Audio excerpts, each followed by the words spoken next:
At-Talaq, the divorce. With the name of Allah, the most gracious, the ever merciful. Prophet, tell the believers that when you decide to divorce your women, divorce them at a time when their iddat, period of 3 monthly courses for which they must wait before they can remarry, can be calculated. The divorce should be given when she has cleansed herself after the menstrual discharge, and after divorce calculate the period of iddat exactly. And keep your duty to Allah, your Lord. You shall not turn them out during this period of iddat from their homes, except they commit flagrant sin, nor shall they themselves go out of them. And these are the limits imposed by Allah, and he that violates the limits imposed by Allah indeed does injustice to himself. You never know Allah's will, for it may be that after this divorce, Allah will bring about a new situation of reconciliation between you.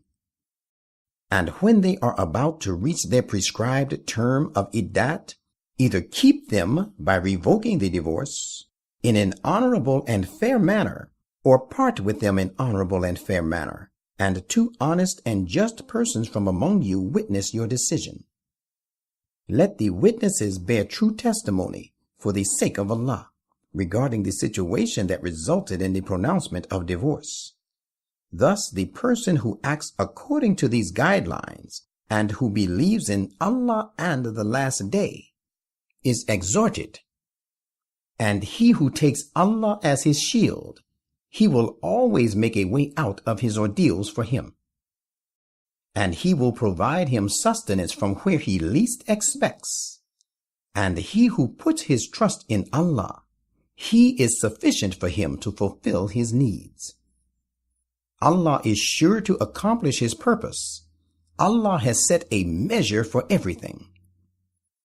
If you are in doubt how to calculate the period of such of your women as have despaired of monthly courses, then know that period for which they must wait is 3 months, and the same holds good for such women as have not menstruated for some other reasons. And as to the pregnant women, their term will end when they are delivered of their burden.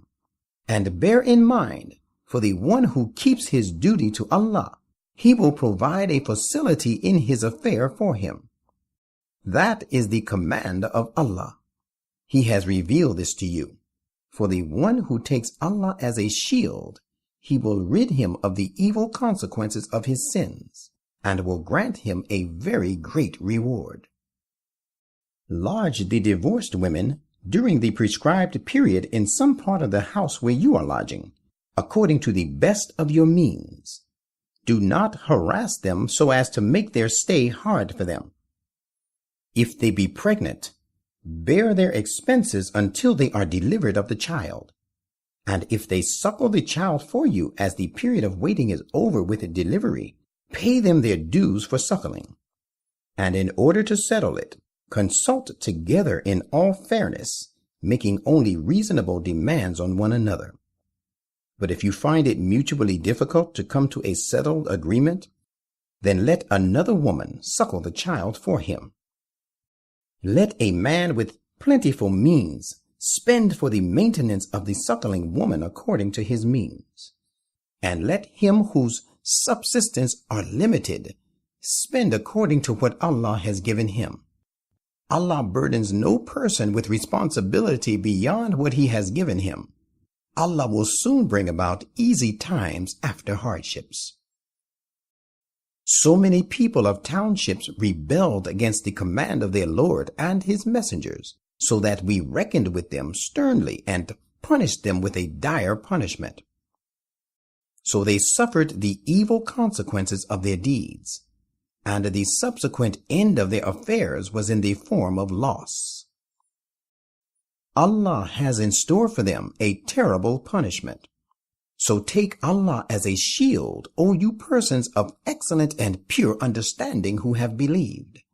Allah has indeed sent down to you means of attaining eminence, in the form of an eminent messenger who recites to you the clear revelations of Allah.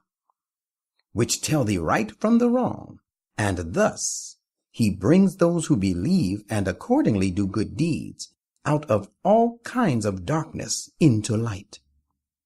And he who believes in Allah and does good deeds, he will admit him to the gardens, served with running streams to abide therein forever. Allah has indeed made a very handsome provision for him. It is Allah who has created 7 heavens, and he has created as many earths. The divine law permeates through them. He tells this to you so that you may know that Allah is possessor of all power to do every desired thing, and Allah encompasses everything in his knowledge.